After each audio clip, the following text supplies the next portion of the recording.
I would sign all of your paychecks. We'd be doing this show 5 days a week, and I'd be paying you to be. I would love that. I would love that. Because consequently, that's the only way I get people to be around me, like 5 days a week, if I pay them or marry them and cook. Sounds like a winning deal. I'm in. I mean, I don't mind the cooking part, right? It's fine. At least I know what I'm eating every night.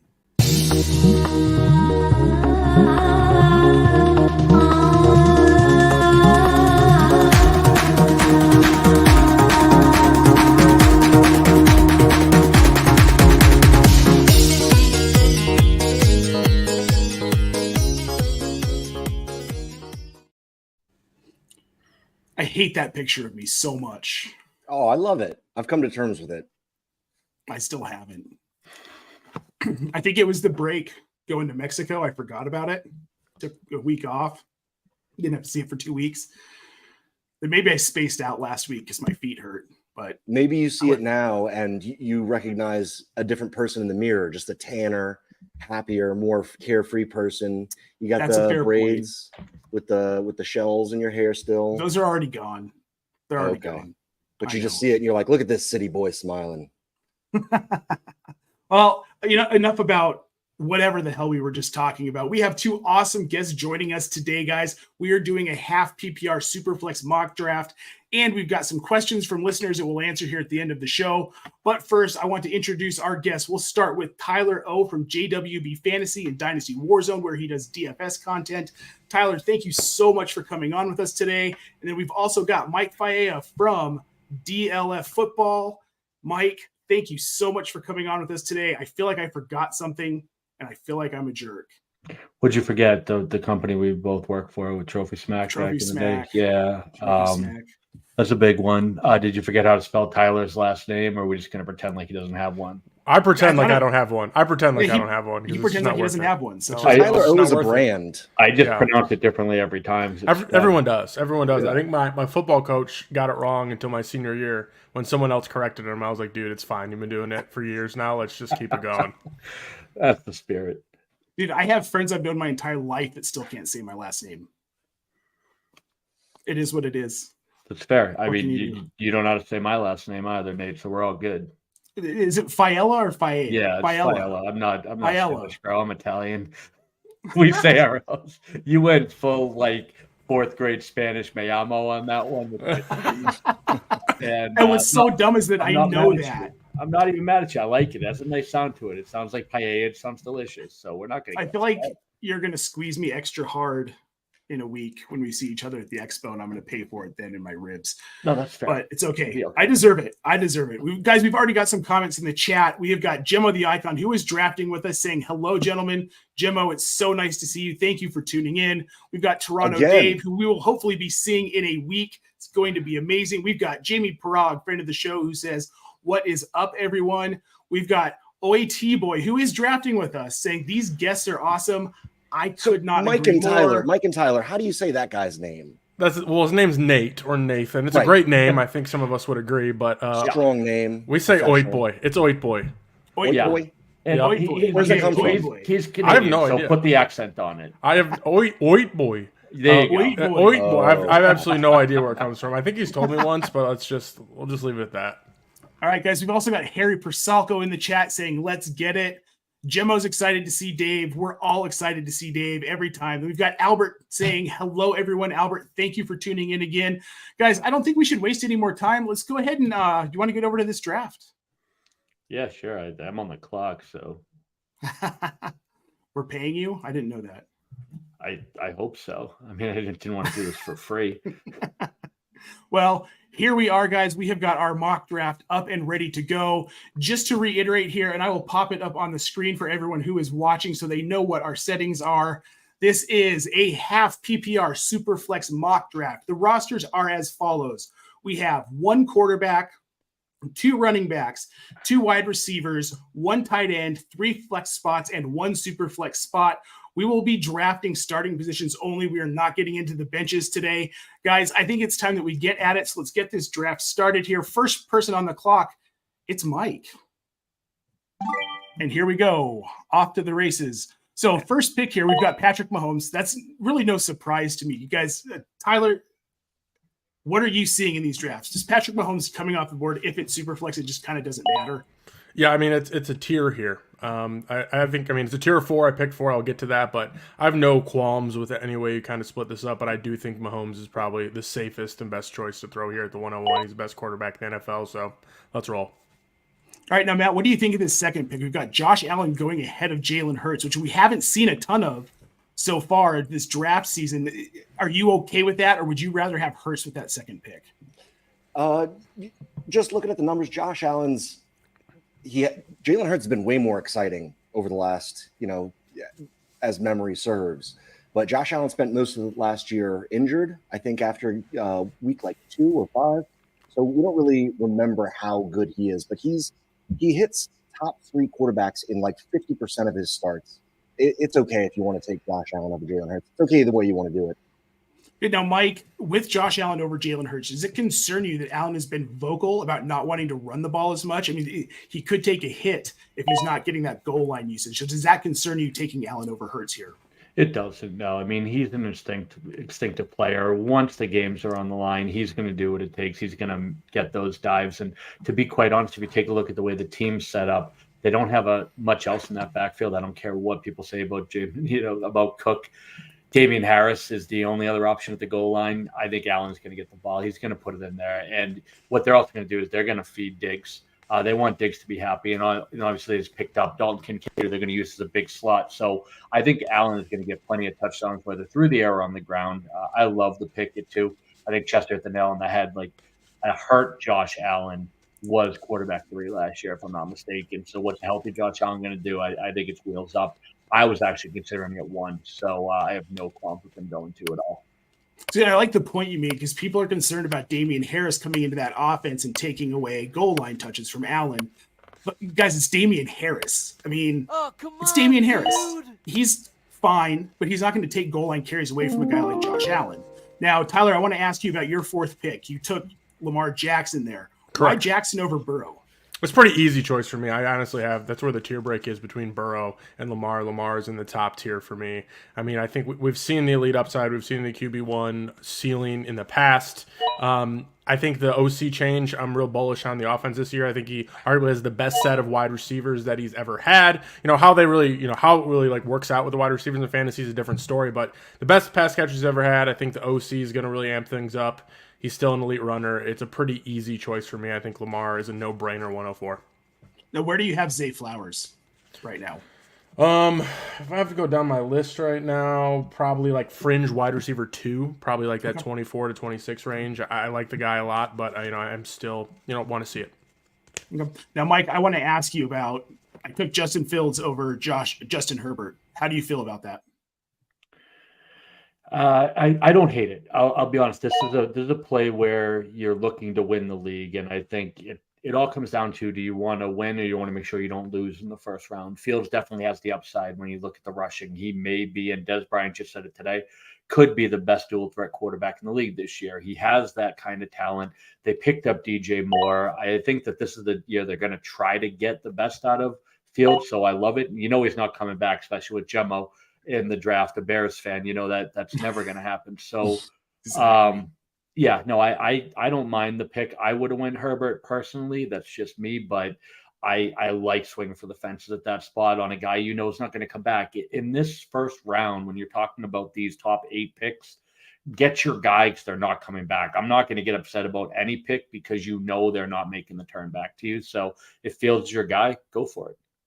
Awesome. And that's something I can't stress enough, and Mike, nail on the head here. Get your guy. Don't make people feel bad about you reaching a little bit for a player that you love. Now, speaking of reaching, we've got Jamar Chase going in the first round at 112. Now, I understand it's half PPR, but we have teams now at the corner, Jamar Chase, Bijan Robinson. Matt, how does that turn make you feel?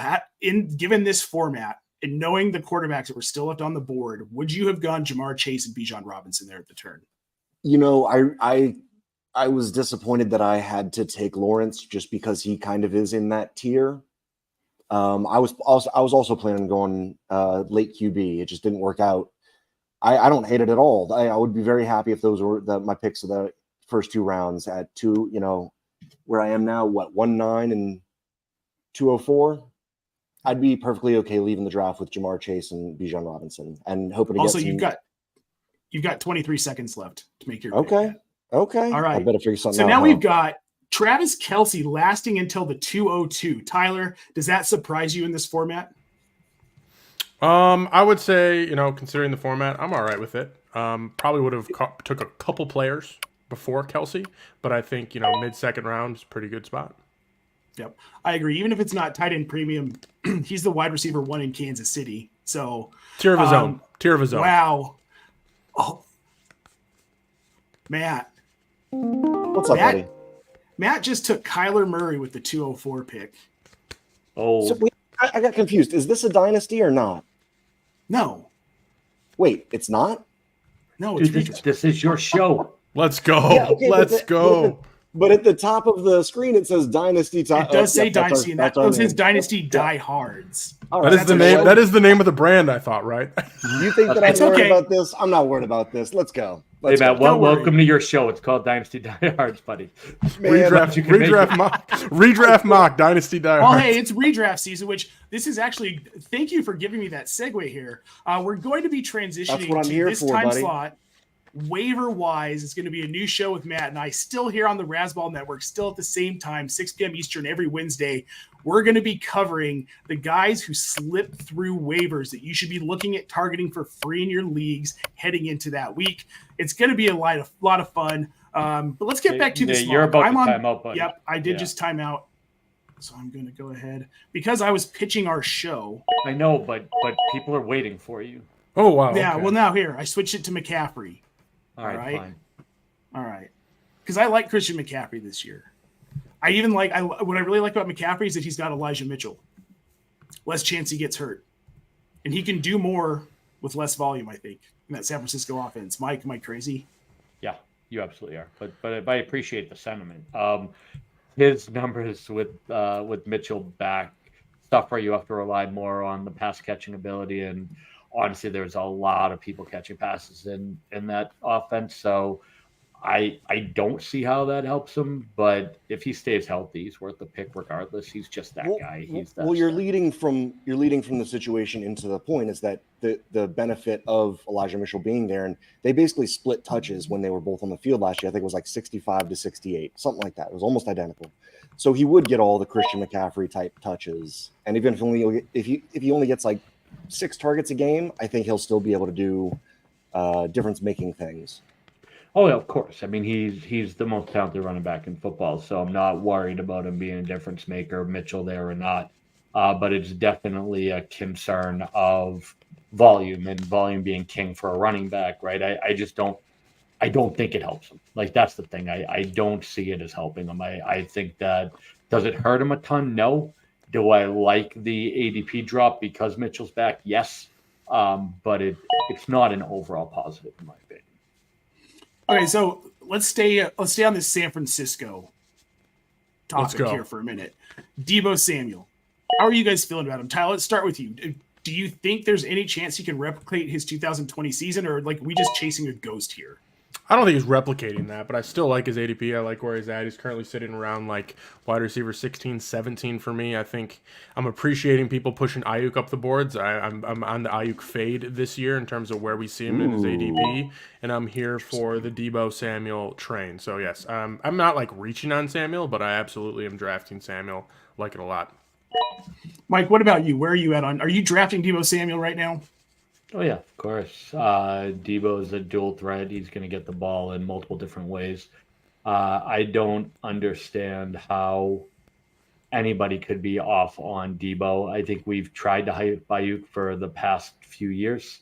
I don't see him fully taking over. I think Kittle's going to be there. But you are playing a little roulette with these players. Like, there's going to be games where you're happy you have them. There's going to be games where you're wondering why they're disappearing.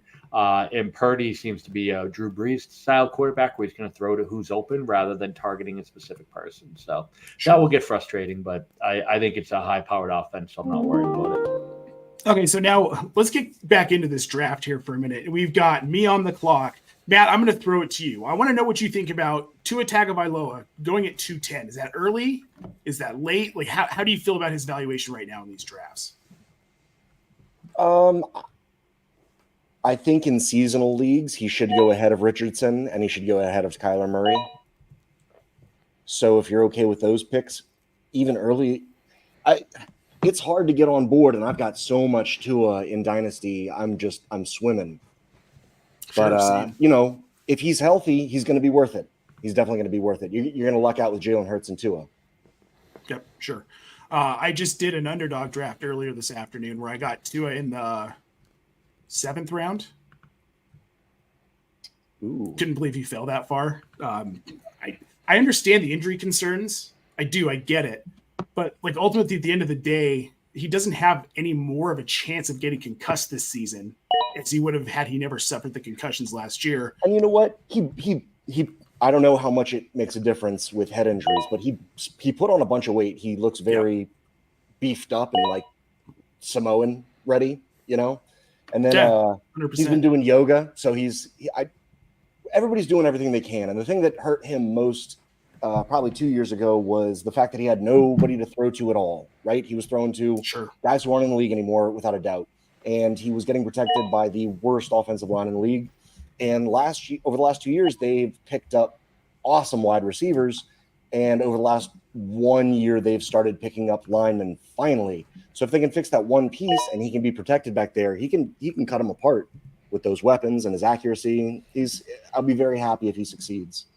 Okay. Now, sticking with Miami, Mike, I want to ask you, are you interested in any of these Miami running backs? We've got Jeff Wilson, Devin Achane, and Raheem Mostert, Myles Gaskin, Salvin Ahmed, any of them. Dalvin Cook. I'm big time interested in Dalvin Cook when he gets to the Dolphins. If you're going to take one, it's Achane. When you're talking about a split backfield like this is going to be, if Cook doesn't end up there, give me the guy who could take it to the house from any point on the field. So I'll be taking Achane late and hoping that he breaks out Chris Johnson style. But that's the way you have to look at these muddied backfields, is who's the person who could make your week with one or two plays. And, it's probably not going to be Jeff Wilson. We know what he is. So you're talking about speed guys in Mostert and Achane. I'm going to go with the young kid and hope that we hit a home run with Devin Achane, a guy that I really love in his own blocking scheme in the McDaniel offense. So I think he has a chance to win a couple weeks for you. Yep, I agree. In this situation, like you said, we know what Jeff Wilson is. We know what Raheem Mostert is too. These guys have a history of getting injured. Not calling anyone injury prone, just stating facts. These guys don't play full seasons. And if Achane can be the guy who plays the full season, I think there's a lot of value there. Now, Josh Jacobs, 405. We'll start with you, Tyler. Does Josh Jacobs play this year? And does he play for Las Vegas, or do they trade him? I think he plays this year for Las Vegas. I'm usually like, if a player is going to threaten to sit out, I'm usually going to take the ADP dip, which we obviously see here at the 4-5, and I'm going to be drafting those players and take that risk. So, absolutely. I mean, I'm betting on Josh Jacobs playing. I think he plays. I don't really have a lot of concern. I feel like we do this dance almost every single year with a couple running backs or a couple players threatening to sit out, and except for like Le'Veon Bell, they all end up playing. So I would be betting he plays. Now, Matt, if Josh Jacobs ends up getting traded, is Zamir White worth a look in any format? Not for me. I mean, I don't know what else to say about it. There's nothing that we saw. They gave it to Josh Jacobs because he could handle it, and he did. And I don't think that it's going to be there's a replacement for him. And I agree with Ty. I think he's going to end up just going back home. I think the same thing about Zeke. It's kind of why I'm not buying into Chubb too much. I mean, there's a lot of situations that could just fall exactly to precedents. Sure. Dalvin Cook going back home. It's not a great time to buy, but I'll sell if anybody believes more than I do. So you mentioned Dalvin Cook, and we've got really 3 big name running backs still out there. If you big name, maybe they don't have a lot left in the tank, but we've got Dalvin Cook, obviously, Leonard Fournette, and Ezekiel Elliott. Tyler, do any of those 3 guys, do you think any of them are fantasy relevant this season? Cook probably has the best chance, but with Lenny Fournette and with Ezekiel Elliott, are they going to land somewhere where they're going to have enough opportunity? I would bet on Leonard Fournette out of all of them. I think at cost, because I think Dalvin still goes well above the Leonard Fournette at this point. But I do like drafting Leonard Fournette late in drafts because I think the pass catching role that I think is what he's excelled at this age. Like, not a very efficient runner anymore. Still a good pass blocker, but I still think he's a good pass catcher, and we want our running backs to catch passes. And I think wherever he does end up going, he's going to be catching passes, and we like that, half PPR, full PPR. So I've been, out of those running backs you just mentioned, the guy that I've been, drafting the most of, especially at cost, is going to be Leonard Fournette. Yeah. Mike, just real quick, I want to say I love that turn getting Hawkinson and Geno. I love it. Geno Smith shouldn't be going as late as he's going. I don't understand it. The guy's going to be a top 10 QB this season, and you're getting him in the 5th round? Yeah. What's that about? It's one of those things where people don't really understand math. And if we're going to rate Metcalf, Lockett, and JSN as high as we are, that means Geno's probably going to be pretty good. Unless they're planning on running some halfback pass options that I don't know about. Maybe Ken Walker or Charbonnet have an arm. I'm not certain. But otherwise, the only way those wide receivers finish at their ADP is if their quarterback goes for 4,030. So I'll take that late. I will say, though, the Mixon pick kind of kicked me right in the crotch because I was actually going Mixon and Geno there, and had to pivot to the tight end because that was the end of my tier there. With I was looking at Ramondre and Mixon, and that stung quite a bit. So it does hurt when you get sniped. I got sniped earlier today in a startup on Sam Laporta, pick right before me. I was very sad. He shouldn't be. He's not good at football. Where was it? Where'd you get sniped? You know what, Mike? What? I'm just because he played it. He just played it. He played at Iowa. Crappy offense. Dude's talented. They already love him. And Jameson Williams looks like he's gonna suck. Dan Campbell doesn't seem to be happy. Yeah, but they took Jahmyr Gibbs, who's going to catch a lot of passes. That's a fair point. Ross St. Brown's going to get targeted 365 times, I think. God, I hope so. I like Laporta long term, but I definitely have some, just concerns out the gate here. But there's worse tight ends to take in terms of upside, so like I don't hate it. Especially that depends where you take them. Yeah, there's worse. That's Tyler disagreeing with you very as politely as possible. There's worse people you could have taken. Like Musgrave. There are definitely worse people. If you're gonna take Laporta like tight end like 16 or 17, like I have no qualm. Yeah. I have no qualm. Yeah. Oh no, and that's where I'm taking him. I wouldn't take him higher than that. Too much risk involved. But he could be a top 10. I mean, the position's a wasteland. That's why I love tight ends. I love fighting with myself every week about which one's going to be better. It's what we do, right? All right, guys. This draft has been pretty interesting. Dameon Pierce in the 5th round. Now, they got Devin Singletary. Dameon Pierce was okay. I don't think there was anything stellar about him last season. He flashed a couple of times, looked decent. Realistically, can Dameon Pierce really live up to his ADP as an RB2 even? I kind of have him slated as maybe he gets into that mid RB3 range, but I just see with that offense, there's too much competition from Singletary. You've got CJ Stroud in there now. Tyler, where do you land on that offense in general and Dameon Pierce? And I'm cautious. I'm below market. I would not be drafting Dameon Pierce there. I mean, I would be. I have Miles Sanders, Dobbins, Akers, and that is who I have above Pierce. I get the argument for Pierce. I think Miles Sanders for me is a tier above Pierce. I'm with you. I think everyone likes to say Singletary sucks, but at the end of the day, he earns touches. He gets them. And I'm afraid that volume that we were accustomed to seeing with Dameon Pierce is not going to be as robust as we've seen. So I think he's a good fringe RB2, RB3, but I think where he was taken here is a little rich for my blood. That had been a Miles Sanders over Dameon Pierce, no questions asked. Can we say that he's maybe the last bit of remnants from the last few years actually did have a dead zone for RBs, and it was because of what we think that we probably expect from Dameon Pierce this year. That's what pushes him into the 5th, right?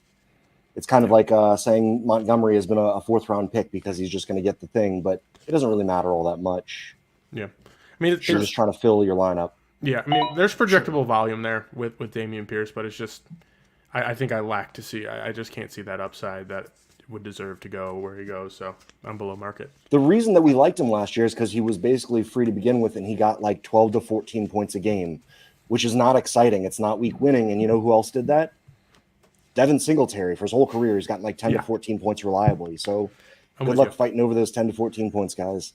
Yeah, it's like I can't draft Singletary because like there's really no upside there with Dameon Pierce there, but I think Singletary is going to be a thorn in Pierce owner's side enough to where they're going to be pretty frustrated on a week-to-week basis. He'll pierce his side. Let's go. Yeah, let's go. And we just lost 8 viewers. Thanks, Matt. Oh, no. No, I'm kidding. Gone. All right, Mike. So I want to ask you, we're going to stick with the Texans here. Are there any wide receivers that you're willing to roster in this offense at all? Yeah, you have to at some point. I mean, nice pick, Matt. Every draft you have to take somebody from each team. I guess it's like a baseball all-star draft. For me, I did like Mechie coming out. I like the story. So if nothing else, you get kind of good vibes for having them on your roster, which I think is always important. Like good vibes are what make your team good. Bad vibes make it bad. Like life is pretty simple that way. So big locker room mentality. Yeah, I like that. After that, I think I would go Nico, then Nathaniel Dell, like in that order. But yeah, you're not looking at him anywhere before like the 15th, 16th round. These aren't high value targets. So, all right, Tyler, any interest in Dalton Schultz in that offense at all? So he's like in this range where it's like I have him ranked as like a fringe tight end 1, but like you can make the argument for Higbee, Njoku, Kincaid, Gerald Everett, Dulcich around that same tier. So it's like I like Dalton Schultz, but at the same time I'm just in a spot where like usually just let other people take him. I think there's a world where he sees some volume to be pretty usable, where he's like consistent. I don't really see the upside path for him on this offense, but I mean, that's kind of where I said it's like unexciting, right? I think if it's like tight end premium, I think there's a little more excitement there because I think he's going to get a decent amount of volume. But at the same time, like he's in this big group of tight ends that are like, oh, they could probably be a low end tight end 1. And it's like I'd rather just wait to grab other guys who could probably be a tight end 1. Sure. And I'm with you. I'm not excited about Dalton Schultz. Is anybody here excited about Dalton Schultz? If you are, raise your hand. No, because literally anybody could be a tight end 1. Zylstra next year. That's true. Have 3 of those 3 touchdown games and be a tight end 1. Zylstra just hit the IR. He's out for the season. But yeah, he's not going to be that guy. He could do it. That's how bad the position is. He's on That's IR. What I'm saying. He could come back in week 11 and just Gary Barnage his way into fantasy into dynasty relevance next season. We don't know. I mean, the fact is, you're looking at this is the easiest turn I've ever had. Really, thank you guys. No, you. That is as simple as it gets, but. This is where volume matters, and Schultz is going to get volume. That's the thing. And with tight ends, once you get past that premium level, which we're coming to the end of right now, there's a couple more names I like here, but you bet on volume because the best way to luck into a touchdown is get the ball thrown to you. And Schultz is going to get volume. So in a tight end premium, you have to like the upside of how many times they're going to try to get him the ball. And CJ Stroud is an accurate passer. That's a good thing for him. And what do young quarterbacks love? Safety blankets that are going across the middle. So I am excited for him at cost. I think he's dirt cheap and has a higher, potential outcome than a lot of the guys going ahead of him. Cole Kmet's a good comp, I think, where I would have Schultz ahead of Kmet because of the situation. Easy. Right, but that's where he's going, Tyler. So when you're making that choice, you're smashing Dalton Schultz, Dulcich, Okonwo, like those guys. I like Schultz's opportunity for 1 year better than any of them. Dynasty's a different story, of course, but in redraft, sure. Yeah, absolutely. Interesting. Okay, I can get on board with that. I can get on board. You sold me, Mike. That's what I'm here for. It's that pretty face. And that was the other guy I was looking at was Godwin. I love that pick. He's going way too late. I started off like pretty RB heavy, but to land with my 3 wide receivers being Deebo, Ridley, and Godwin here, I'm pretty ecstatic for how that landed. Maybe there's a couple people in the chat that still might think this is Dynasty, but I'm going to take the W for myself here.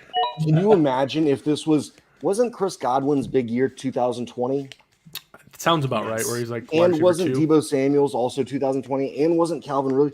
You have the best team. Rewind the clock. 2020. Rewind the clock. Back it up. Oh, I don't want to screw this up again, do I? Godwin's big season was 2019. He was wide receiver 2 1,300 yards, 9 touchdowns, 121 targets, 86 catches. I think people are sleeping on Godwin a little bit this season, frankly. I think people are just kind of looking at the Tampa Bay offense and completely writing them off, which is fair to a lot of, when you look at it. But at the end of the day, I think they're going to be throwing the ball a hell of a lot. I still think Evans and Godwin are both talented wide receivers. I frankly don't care if it's Trask or Mayfield. I hope it's Mayfield, which kind of sounds weird to say out loud. But I've been getting a lot of Godwin and Evans late as kind of my wide receiver 3s, which I think is an absolute smash.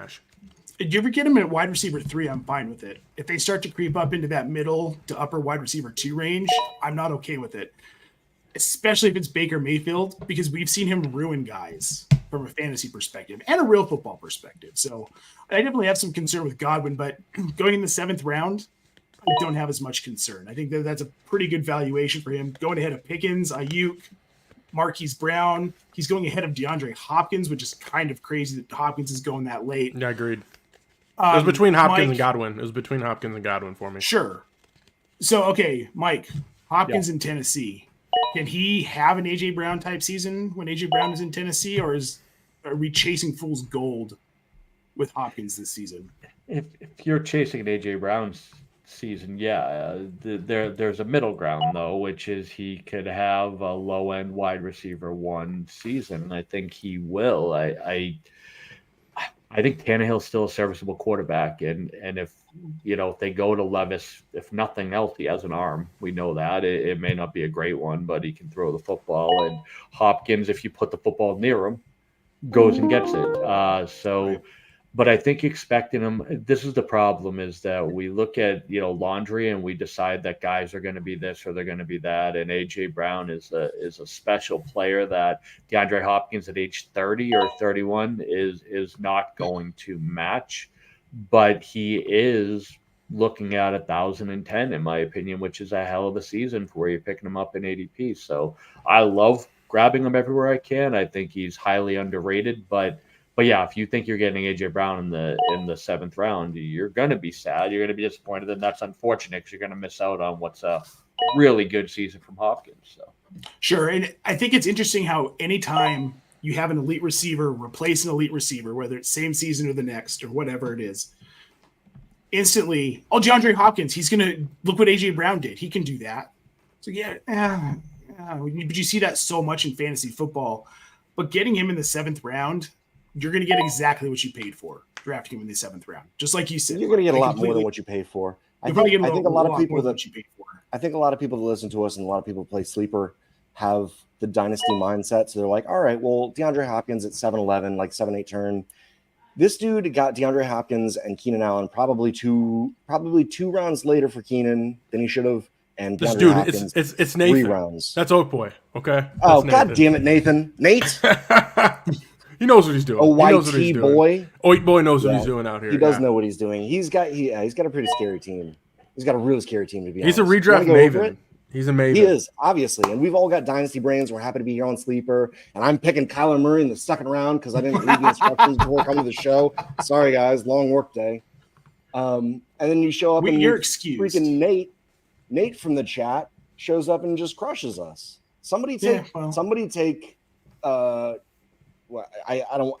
You're not allowed to say names that haven't been taken yet, right? But you need to all gang up on. We'll bank it. We'll bank it. We'll bank it and come back to it. Okay. Yeah, those picks hurt. I was going Lockett, and I was super excited about it. Oh, but I like Zay Flowers.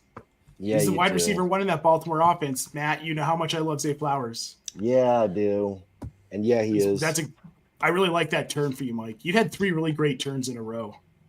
Yeah, I do this for a living. I don't know if you know that. So I'm pretty good. Mike, I looked that up on the internet, and that is untrue. I couldn't even find any. As a conspiracy theorist, I looked everywhere, high and low, and they said, Mike Fiala, the last thing I could find was you wrote an article before last preseason. Yeah, right? No, I don't do it a lot. The whole article was just penis, 845 penis. I don't do it a lot, and but when I do, it's great because they give me money for it, which is cool. But yeah, no, honestly, Matt, where if you really want to see my work, what I need you to do is get an XM radio and tune in tomorrow night at 11 p.m. Because I'll be on the radio, not in print. So yeah, baby. That's where you can find. So in case people are listening tomorrow, what's your time? What's your schedule that we should listen? So it'll be 11 to like 11:25 on with my man Bob Harris and Mike Dempsey on Football Die Hard. So check it out, 11 to like 11:25 to like 11:28, depending on how long the segment goes. But yeah, it'll be a blast. Thursday night. Yeah, it is awesome. Rapid fire. It is wild. It's the most stressful show I do, but the most fun. Like 30 minutes feels like 4 minutes because it's going so fast. So it goes so fast. Yeah, and Bob is honestly like one of the best living human beings in the world. Mike is outstanding, and I can't wait to pick his brain because he's the voice of the Jags, and I want to hear about this backfield. So I'm going to try to get some stuff from him while I'm on too. Thank you. That's super important to all of us. Like how much work is Tank Bigsby going to get is going to literally swing dynasty leagues. It's a wildly important thing we have coming into the offseason, so I'm looking forward to it. Well, Mike, thank you for the work you do in asking the hard questions and getting into the places to ask the hard questions. Because I think Tank Bigsby is going to hurt Etienne's value.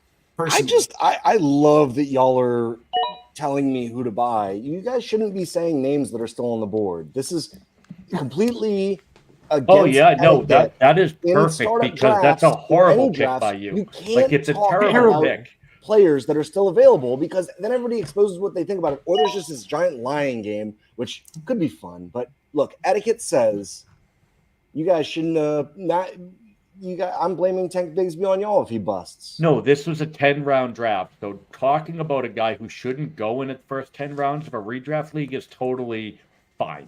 It's like Zylstra. Like, we didn't break any rules here. You just made the mistake in picking him. No, I never said he was a pick for redraft. I simply said he might hurt Etienne. I don't even remember saying he was good.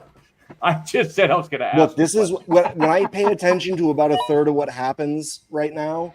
Then everything is just propaganda because just skimming off the top of my brain and like letting things sink in. I'm like, oh, Tank Bigsby? Yeah, haha, I gotcha. Yo, you really sniped me there. He was almost on my board. But I like him because his name's Tank. He's a running back. Big old what tank. more do you want? He's a tank. All right, well, we're rolling into the last round. Mike Evans just went with the 10th round first pick. His value for a guy who hasn't been under 1,000 yards a single season in his career, eventually we know he's going to fall off, right? It's going to happen. Certainly. But is it this year? I don't think so. I mean, he's going so late that I'm going to keep. So I mentioned I'm going to keep swinging on Evans. I would have probably taken Evans. I would have taken Evans at the 9-4 had I not taken Godwin. I'm not that silly that I'm going to take Godwin and Evans. But I'm absolutely here for when Evans like eclipses that kind of wide receiver 30 range, which he usually does. So I mean, I love the pick. Sure. Yeah, I mean, even if he has 900 yards and 5 touchdowns, that's a great place to get him here in the 10th round. Now we've got Brock Purdy going 10-02. It's Oit Boy's second quarterback. Are you guys confident having Brock Purdy as your second quarterback? Are we confident he's actually going to be the starter? Absolutely. I'm locked in. Love it. Wow. Great pick. That's a strong statement. No concerns. Why would you think he's the starter? What evidence do you have besides Twitter people who looked at North Dakota State film from 2019 to make you think that Brock Purdy's not the starter? Because a guy who played 3 games in the NFL and sat out 2020, like people have built up Trey Lance to be something. The guys that made him a top 3 pick don't like him. The people that have the most to lose aren't playing him. Like, that's a pretty good sign that Brock Purdy's the starter. And if you want to use his, draft capital as the reason why you think he's good, the team that looks stupid isn't playing him. That's an important fact.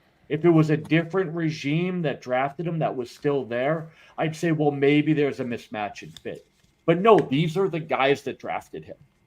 They traded up for him. They gave up a ton for Trey Lance, and they don't want to see him on the field.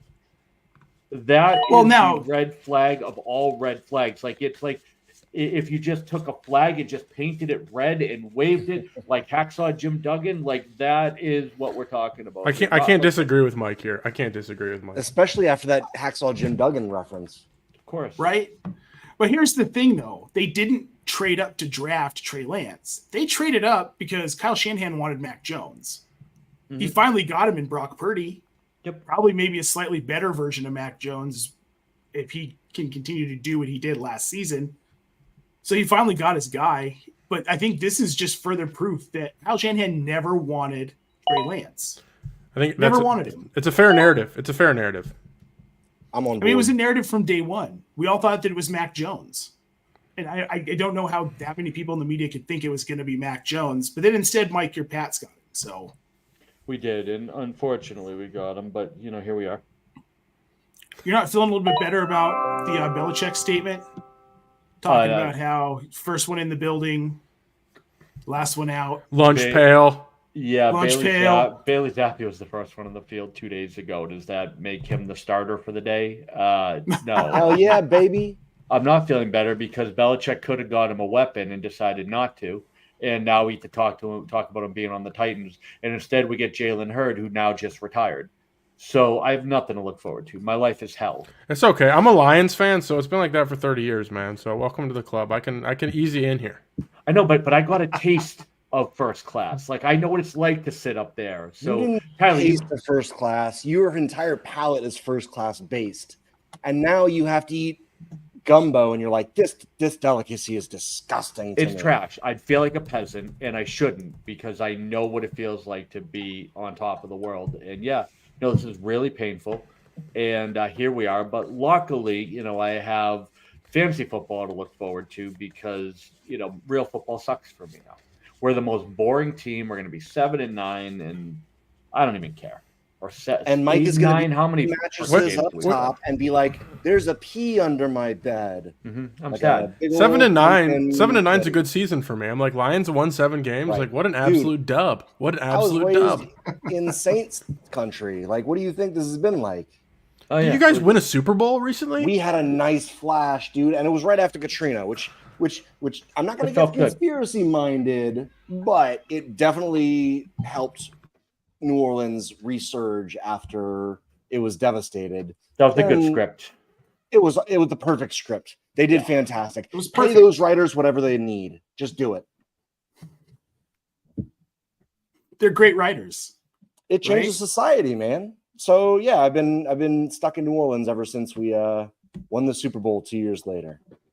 Well, there you go. But get ready for a reckoning, Mike, because I always thought that it was Bill Belichick and not Brady, and it turns out that it was always Brady. Agreed. Always Brady. That was an L for me too. Tough, man. Yeah. Yep. Well, guys, that wraps up our mock draft. We do have a couple of listener questions. If you guys have a minute to stick around, we'd love to get to those. They're very quick, Mike. I think you're going to want to stick around for this one. Cool. Oh, is it a Pat's question? Let's go. No, it's not a Pat's question. I'm just trying to get Mike to stick around. That's all. You've got mail. You've got mail. You've got mail. You've got mail. That was aggressive. Here's our first question, guys. What's up, guys? Long-time listener, first-time caller. I've got a question about the Chicago Bears backfield. Even in an ambiguous backfield, we're still usually pretty good at picking out the best options, but I feel like this year the Bears backfield is an absolute basket case. We've got Deontay Foreman, who they brought in, who was really good in Carolina last year. Roshan Johnson, the new rookie hotness, who was great behind Bijan at Texas. Khalil Herbert is still the original guy there. And then there's Justin Fields above all of that. Like, you could make a case that any one of these guys will lead the team in rushing by the end of the season. What are we doing here? Who are you drafting? Mike, let's start with you. You look like you've got something to say here. So Ryan McDowell and I did Locked On Dynasty, I think last week. I forget when it was, but I went into detail on this backfield because he was big into Roshan Johnson. And here's the thing, and I'm going to give you the lowdown on the Bears backfield. There is no value there. The fact is that you're going to try to look at this backfield and say, who is the best of the three? And I'm going to tell you it doesn't matter because it's not that someone has to be better than the others. They have to dominate this backfield to have any value. And we've seen Herbert flash. We saw what Foreman did in Carolina, and we saw Roschon Johnson in limited usage behind Bijan Robinson. So the fact is, if you can't get 70 to 80% of this backfield with the amount that Justin Fields is going to take in rushing, you're not going to get real value. And there's so many other players that you can pick up in that range of ADP that are going. We talked about, I'd even take a shot at Damien Harris over any of them in hopes that, he gets some goal line looks. But this backfield is disgusting. And it doesn't matter who wins. Just another one in the same range. Go for it. Who just got picked up to Chase Brown? Do you feel so? Here's how I feel. If Chase Brown comes out, where did he go? If Mixon gets hurt and Chase Brown is the only guy behind him, and he comes out and puts out X amount of production for X amount of fantasy points, and then also the first day of Chicago putting up points comes out and X player puts up the same amount of points as Chase Brown, Chase Brown's going to be worth a lot more than whether it's Khalil Shakir or Deontay Foreman or whoever it's going to be. It's just there's still going to be always that struggle where you can find way, way cheaper options who have a lot less struggle and only need to put up the same amount of fantasy points. Does that make sense? It does. I just don't know if Brown's the guy I would use. I think really the guy that we're looking for is like a Jaylen Warren. Definitely falls into that category of someone I would take over every single one of the Bears. Kendre Miller, as we're looking already at a suspension for Alvin Kamara, is somebody that I take over any of the Bears, both in Dynasty and in redraft. So I think we have a lot of those types of players that we can point to that fit that narrative. Brown, for me, it's just I don't know if I can go that far with him. I just don't know if the talent's there, and I'm actually still I know he just went down, but a Travion Williams guy still has my heart a little bit, and I think they might be an equal mess if Mixon goes down. I don't think it's a clear-cut 1A, but the narrative fits with a lot of other players for me, and Warren and Kendre Miller are the first two that come to mind that I think are far more valuable than anything you get out of the Chicago Bears backfield. So I wanted to get more specific, and I'm trying to throw somebody else onto the island that you're painting, right? And could Elijah Mitchell be the next one? Yeah, absolutely. I think Elijah Mitchell is another player who I would say has more value than anything that we're going to see in that backfield. I think there's a lot of those two back sets. Obviously, anybody in Detroit, both backs are going to have far more valuable than anyone in Chicago. And I think that's the problem is we get spun around this starter tag. But it's almost like in baseball where you talk about like a bullpen game, you're just a starter by name, but you're only going to throw 2 innings. That's like what's going to happen with the Bears' best back. They're going to get maybe 2 series. The guy you went way too high over in ADP and Tank Bigsby is a guy I would put in there as well that I would take over anybody in the Bears' backfield. There's just not a ceiling that I like for any of these guys, and you need 2 injuries to take off. And that's really a proposition that scares the hell out of me because, like you said, there's so many guys that are 1 injury away from stardom. Why would you place a bet on 2 injuries away? Let's go. I'd love to hear a couple more of those 1 injury away guys because I like that conversation a lot. For sure. I haven't heard much about Zach Evans, and I really loved him as like a final round rookie pick. Who are some of the guys like Tank Bigsby who might just be one injury away from being relevant, but also might provide some standalone value weekly? Yeah, so Evans, I'd be super careful of because I don't know that he's even better than what they already have in Kyren Williams. I think we went off of Kyren because he was slow, but that makes no difference. But let's go through the list, right? We have obviously the situation in Washington where both backs are far more valuable than anybody in Chicago, and 1 injury to Brian Robinson or Antonio Gibson and the other player takes off and really jumps up. I think when we look at A.J. Dillon in Green Bay is another good example of a guy who's an injury away. Damian Harris, who we talked about, Zach Charbonnet, realistically, Jerick McKinnon is a guy. And Tyler Algier is a name I'll throw right in there as well. Love it. Well, and we talked about Singletary as long as we're going from Buffalo as well. Singletary down there behind Dameon Pierce. McKinnon, I feel like, is a little bit different. I feel like he breaks the mold of what we've been talking about because he might actually step up and just be primary with the way they run the offense. He absolutely could, and he's going to have standalone value with this pass catching. We saw how many games in a row he had a pass catching touchdown, but with an injury, he jumps 5 tiers. Like, that's the thing, right? With an injury, he becomes a mid-round or mid-range RB2. Who would have to get injured ahead of him? Because I don't think he would take Dameon. I don't think he would take the.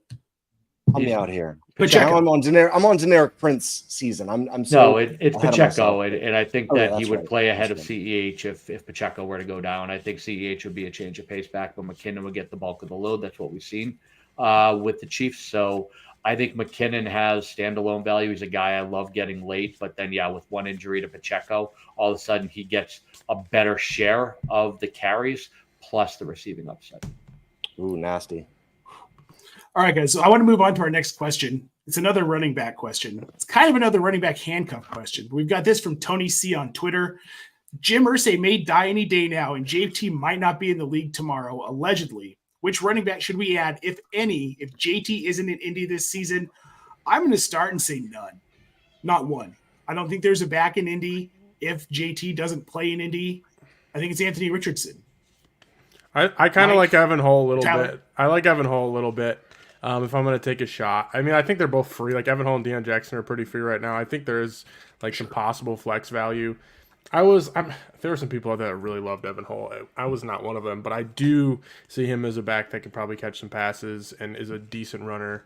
I like, first thing I heard when the JT stuff broke, first thing I did, I went to the waivers, saw if Evan Hull was around there. I don't have extremely high expectations, but he's free.